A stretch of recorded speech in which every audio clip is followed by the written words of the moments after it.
bagaimana sih Bu pengembangan kurikulum 2013, kurikulum darurat, dan kurikulum paradigma baru? Wah, pertanyaan yang bagus. Sekarang kan jam pelajaran sudah habis. Bagaimana kalau kita cari tempat yang bagus untuk membahasnya? Oke Windy, simak baik-baik ya. Yang kita bahas pertama itu adalah kurikulum 2013. Jadi, dalam penyusunan kurikulum 2013 ini didasari pada 3 aspek yang merupakan landasan pengembangan kurikulum. Yang pertama itu aspek yuridis. Jadi, aspek ini terkait dengan RPJMN 2010 sampai 2014, sektor pendidikan dan Impres nomor 1 tahun 2010. Yang kedua itu aspek konseptual, yaitu sesuatu yang memiliki relevansi, modelnya itu berbasis kompetensi, jadi tidak hanya merupakan sekadar dokumen dan proses pembelajaran mencakup aktivitas belajar, namun juga sesuai dengan teknik penilaian. Yang ketiga itu aspek filosofis, yaitu pendidikan yang berbasis pada nilai-nilai luhur, nilai akademik, serta kebutuhan peserta didik dan masyarakat. Terdapat juga faktor-faktor alasan kenapa kurikulum 2013 itu dikembangkan. Yang pertama, itu karena tantangan masa depan yang meliputi arus globalisasi, lingkungan hidup, kemajuan teknologi informasi. Dan yang kedua itu kompetensi masa depan yang meliputi kemampuan berkomunikasi, kemampuan berpikir jernih dan kritis. Yang ketiga itu karena fenomena sosial. Jadi seperti perkelahian pelajar, narkoba, korupsi. Kurikulum 2013 ini juga bertujuan untuk mendorong peserta didik atau siswa mampu bertanya, mengobservasi, menalar atau mengkomunikasikan serta mempresentasikan. Tapi di kurikulum 2013 ini juga terdapat rasional pengembangan kurikulum 2013. Jadi pengembangan kurikulum ini perlu dilakukan karena adanya berbagai tantangan yang dihadapi. Ada 2.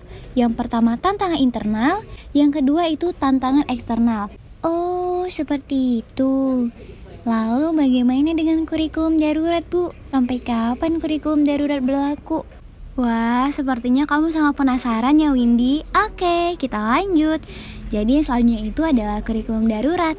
Nah, jadi dalam kurikulum darurat ini merupakan penyederhanaan kompetensi dasar yang mengacu pada kurikulum 2013. Jadi pada kurikulum ini berfokus pada kompetensi esensial dan kompetensi persyarat untuk kelanjutan pembelajaran di tingkat selanjutnya. Kurikulum darurat ini dalamnya itu mengurangi kompetensi dasar untuk setiap mata pelajaran nih, kan tadi udah dibahas. Nah, contohnya itu seperti bahasa Indonesia itu hanya 45%, matematika 22%, dan penjaskes 38%. Jadi, sesuai kebijakan, pembelajaran ini hanya pada masa pandemi COVID-19 atau bencana yang sedang dihadapi pada beberapa sekolah. Kurikulum darurat ini, sekolah itu tidak diwajibkan menyelesaikan seluruh kurikulum dan boleh menyederhanakan kurikulum sendiri. Dan guru tidak harus melaksanakan pembelajaran tatap muka selama 24 jam dan 1 minggu. Kemudian, siswa tidak dibebani untuk tuntutan menuntaskan seluruh capaian kurikulum untuk kenaikan kelas maupun kelulusan. Dan hanya itu saja, pada kurikulum darurat ini, sekolah masih diberi 3 pilihan dalam implementasinya. Yang pertama, tetap menggunakan kurikulum 2013. Yang kedua, menggunakan kurikulum darurat yang sekarang kita bahas. Atau yang ketiga, melakukan penyederhanaan kurikulum secara mandiri. Lalu sekarang bagaimana dengan kurikulum paradigma baru, Bu? Untuk kurikulum paradigma baru itu pengembangannya hampir sama dengan kurikulum darurat.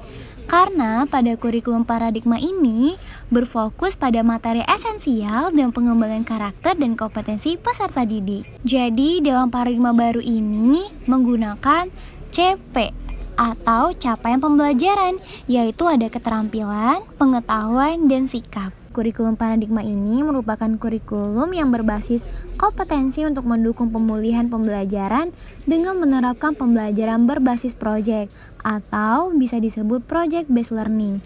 Nah, untuk mendukung pengembangan karakter sesuai dengan profil pelajar Pancasila. Jadi, penerapan kurikulum ini nantinya akan dilaksanakan di jenjang pendidikan. Seperti itu. Oke, Bu. Terima kasih sudah membantu Windy.